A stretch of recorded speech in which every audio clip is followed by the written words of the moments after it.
Hey there, I'm Ben Mankiewicz. Welcome back to TCM as we continue with tonight's slate of Gen X movies. We've already had two good ones, Do the Right Thing from writer-director Spike Lee and Reality Bites, directed by Ben Stiller.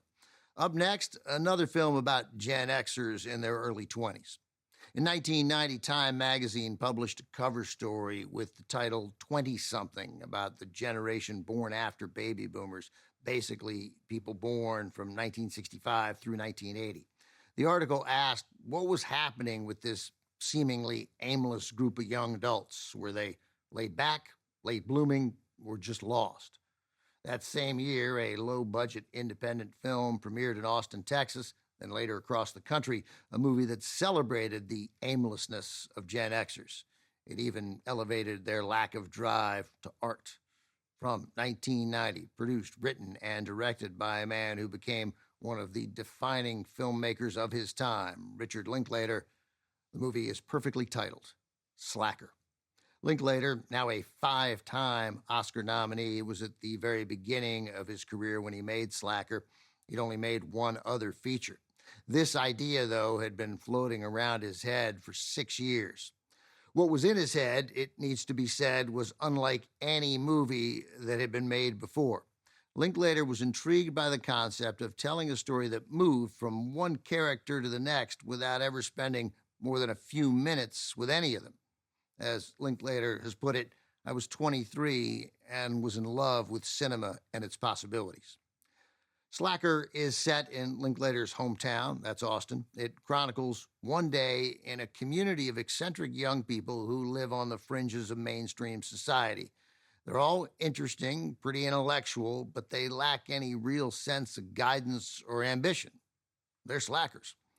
Linklater made the movie on a shoestring budget, just $23,000, most of which came from family, friends, and his own credit cards. He organized the world premiere in Austin in 1990. It became a local hit thanks to fans who spread the word, then kept coming back to see it week after week. Film eventually got a wider release a year later, grossing better than $1 million, again on a budget of less than $25,000. More significantly, it became one of the movies that helped launch the renaissance of independent filmmaking in America. Here it is from director Richard Linklater in 1990, Slacker.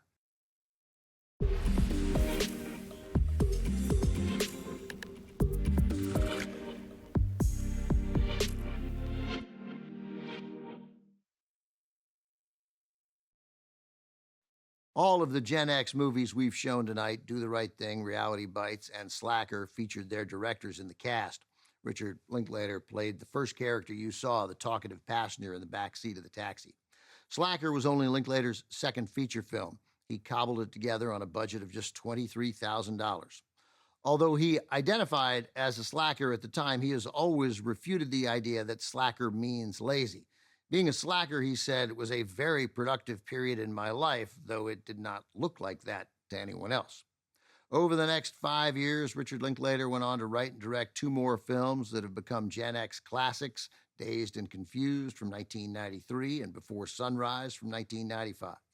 Coming up, our Gen X theme continues with a 1986 drama where a group of teenagers, including Keanu Reeves, turn a blind eye to a devastating crime. River's Edge is next on Turner Classic Movies. Next on TCM, River's Edge, then Reckless, and later, Oxford Blues. Color us impressed on TCM tonight.